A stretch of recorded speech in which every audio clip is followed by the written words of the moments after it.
Dans le cadre de nos travaux d'analyse financière, nous produisons des indicateurs financiers dont certains sont obligatoires, qui permettent de mesurer la qualité et la trajectoire financière de la collectivité.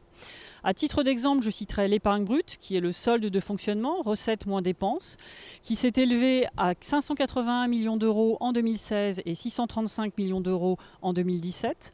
La capacité de financement, qui permet de comparer les ressources internes dont dispose la collectivité pour investir aux investissements réalisés. Cette capacité de financement s'est élevée à 69% en 2016 et à 78% en 2017. Et enfin, la durée de désendettement, qui permet de savoir en combien d'années Paris rembourserait l'intégralité de sa dette si elle devait y consacrer son épargne brute. Il est admis que le seuil d'alerte est au-delà de 12 ans. Et pour Paris, cette durée de désendettement s'est établie à 8,9 années en 2016 et à 9 ans en 2017. Les chambres régionales des comptes, CRC, sont des juridictions administratives financières en charge du contrôle de la régularité des budgets et des comptes des collectivités locales. Elles peuvent intervenir dans 4 cas. En cas de vote trop tardif du budget, c'est-à-dire au-delà du 15 avril. En cas de vote en déséquilibre du budget. Également en cas de défaut d'inscription d'une dépense obligatoire dans le budget des collectivités locales. Et enfin, si le budget est exécuté avec un déficit supérieur à 5% pour les collectivités de plus de 20 000 habitants. Elles ont également un rôle de contrôle de gestion de la qualité et de la régularité de la gestion des collectivités locales.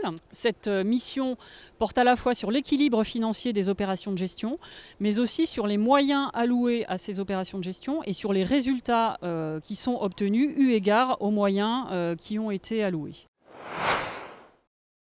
La ville de Paris fait l'objet d'une notation financière par des agences de notation indépendantes qui, tous les 6 mois, analysent et notent la situation et la trajectoire financière de la collectivité. En avril dernier, la bonne gestion parisienne a été confirmée par les 2 agences de notation Fitch et Standard & Poor's.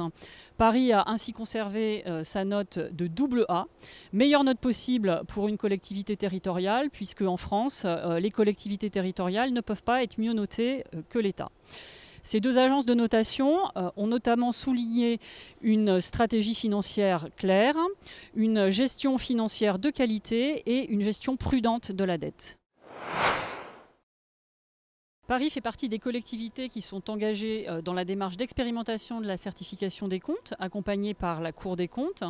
Il s'agit de tester les dispositifs qui permettront de garantir la régularité, la sincérité et la fidélité des comptes publics locaux. Cette démarche va fournir aux citoyens une assurance raisonnable sur la fiabilité des comptes. C'est une vraie garantie de transparence de l'information financière. Et pour les partenaires extérieurs des collectivités, c'est aussi un signal très fort qui atteste de la capacité à maîtriser ces risques dans le cadre de la production des comptes locaux.